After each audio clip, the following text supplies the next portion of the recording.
ॐ अज्ञानतिमिरान्धस्य ज्ञानाञ्जनशलाकया चक्षुरुन्मीलितं येन तस्मै श्रीगुरवे नमः।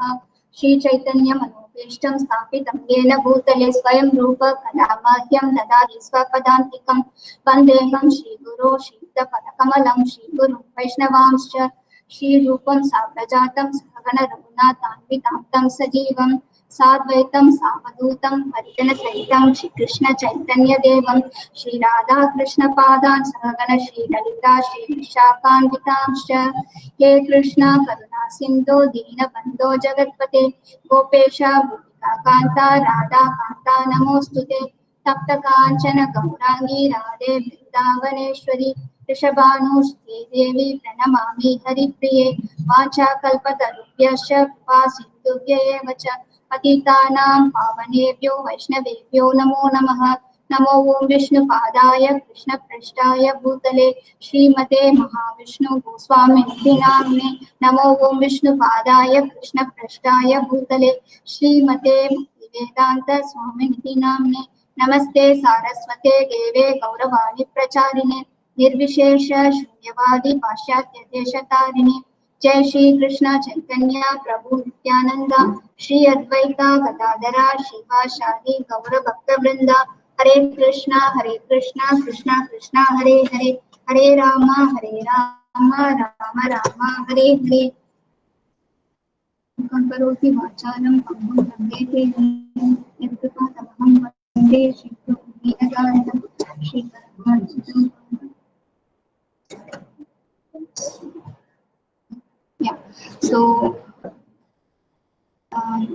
few years ago, when we went to Rajkot, Govardhan Prabhu, our God brother, he shared with us a nice definition for humility. He was saying, that letter I, when it falls down, it becomes H, right? So, H stands for humility.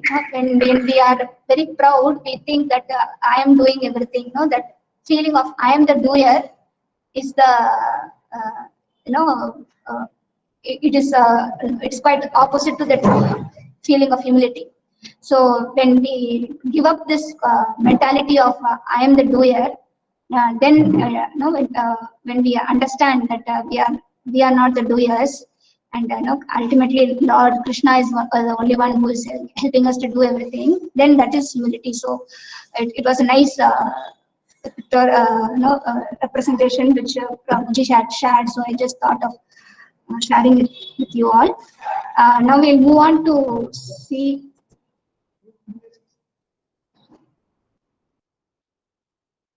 some of the definitions of humility.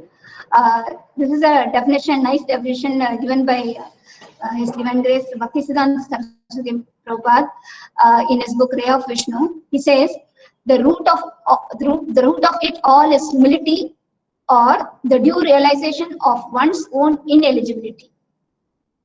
If the conviction of our unfitness for the service of God is revealed to us either automatically or by the instruction of other persons, we are only then in a position to appreciate the beauty of lotus feet of God's devotees. Bhaktisiddhanta Saraswati Prabhupada's English is very high, and so we can just try to break the sentence, try to read it slowly, then we will be able to really appreciate. But the meaning is very depth, but it is very nice to understand. So he says that the root of all the things, all the good qualities is humility. And what humility means is explaining it nicely. It is a realization, right? When we realize our own ineligibility to do the service, that is real humility. And we realize it either on our own, when our unfitness for the service is revealed to us, either automatically we realize it, or by the instruction of other persons. Only then he says we are in a position to appreciate the beauty of the lotus feet of Lord's devotees. Not just the Lord, even to appreciate the qualities of Vaishnavas, we become eligible only when we have this quality of humility. So to make this very simple, we this acronym CNN. C where C stands for no capacity.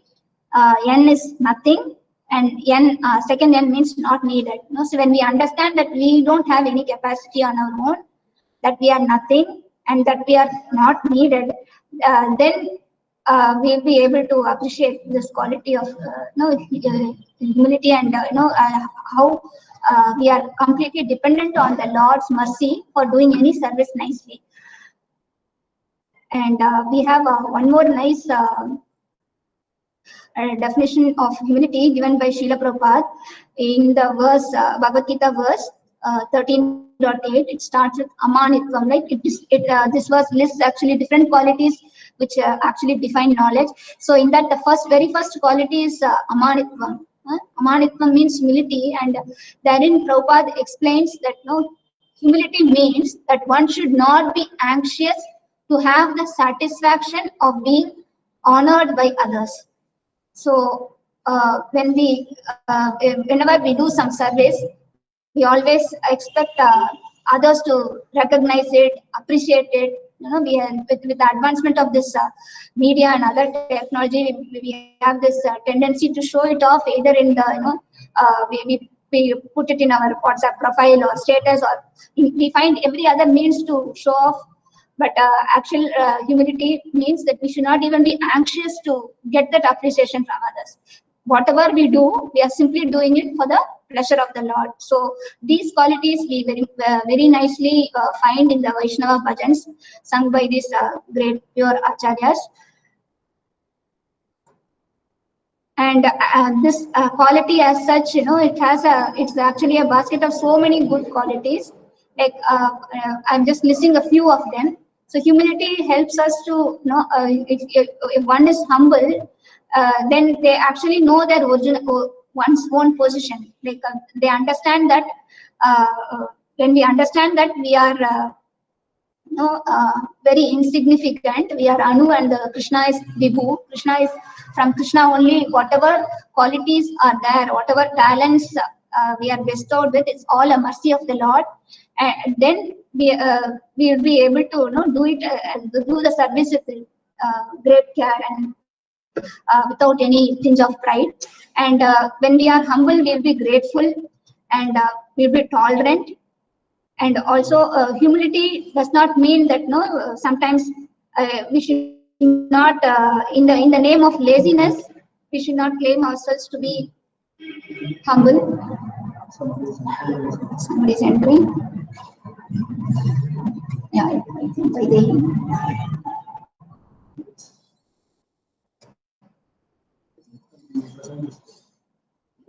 no, who is entering? Okay. So sometimes no, we should not. Michelle, okay. She had school function, so she's joining it.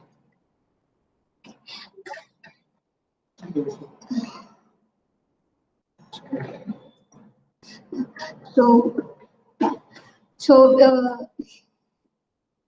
humility does not mean that we in the name of being humble, we should not be lazy, and it also does not mean that we should be covered or allow others to exploit us.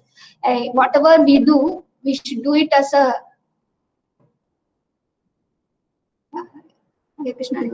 we are just going through some of the qualities which are given in Vaishnava Bhajan. So yes, ma'am.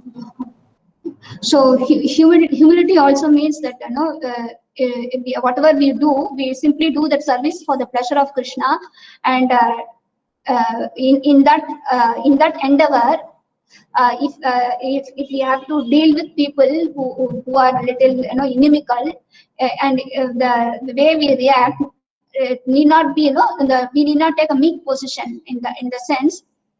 One example is like we have the Dwarka temple when Maharaj was about to build initial years when he was acquiring the land.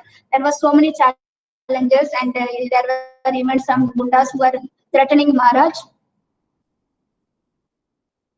They were threatening Maharaj that if he goes ahead with the temple construction, then they would kill him. But Maharaj was no, bravely, very bravely, he was responding to them. He said, if you want to kill me, you can go ahead doing that. Who else would be more fortunate to die in Dwarka Dham? And he was very nicely saying, actually, you know what? You are not fighting with me. You are fighting with Krishna, and Krishna never loses any battle. So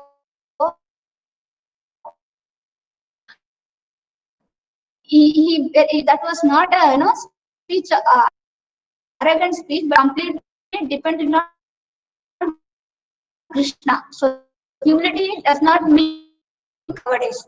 So in situations when it demands to be needs to be brave, one would be brave. One can be brave like that. And then is that more greater qualities, or they are using their talents very nicely in Krishna's service. One who has genuine humility, they will appreciate them. We will not feel envious of them, and nor would we feel inferior, have any inferior complex. We would genuinely appreciate, because we can see that whatever, just like how whatever qualities which are in us is coming from Krishna, similarly whatever good qualities are present in anyone, that is also coming from Krishna. So if we envy others, then it is like envying Krishna himself. So we appreciate good things in others. And then in the Vaishnava bhajans also we find many songs. The acharyas exhibit very amazing qualities. One thing we have to understand is when we read them, sometimes we wonder how can they even say like this, like, because they are so exalted. It's not that they are saying for the sake of us. It's not when they compose the song, they don't think like that. That actually this quality is not in me. I'm saying it for the people in general. They don't think like that. They are so pure that they feel that they genuinely and honestly express that feeling.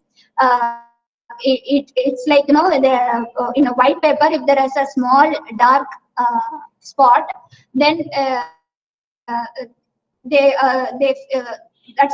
that extent we can compare the level of purity in them, that they don't even want to have the slightest small spot of dark thing in them. So they expressed it that. I just shared two examples. One is from His Divine Grace Srila Prabhupada. This song, maybe later whenever you have time also, if you can go through. This is composed by Srila Prabhupada when he was on board the Jaladuta ship. Every line in that song shows his complete level of surrender.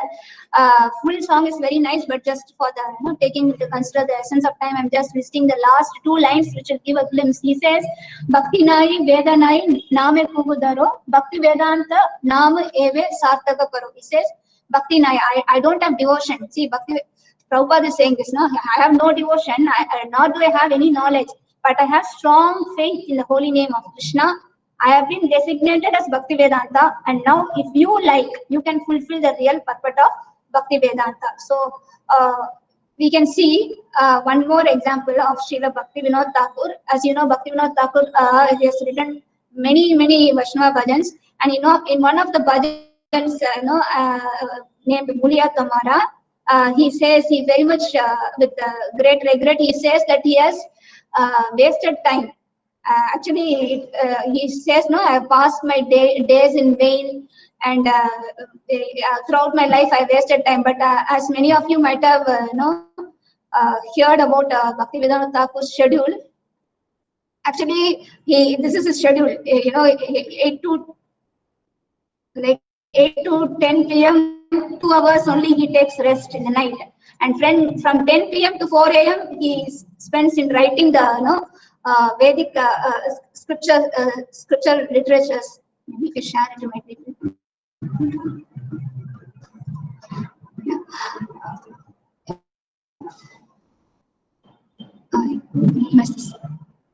Yeah.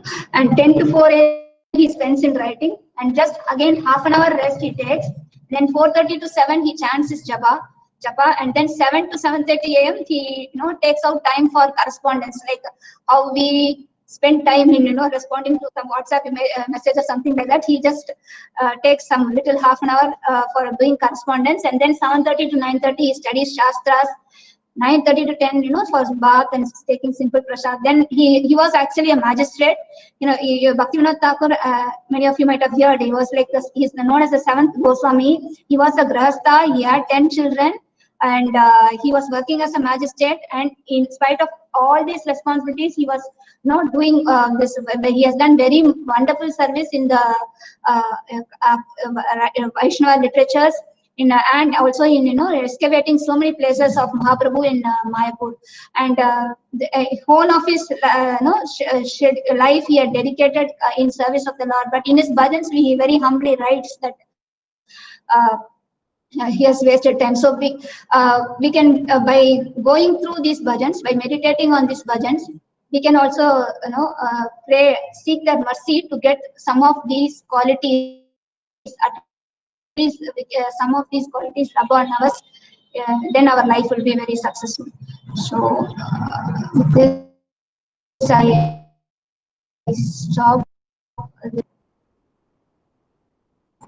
Over to the next team. I think Prerna, Harshita, and Mayuka, right?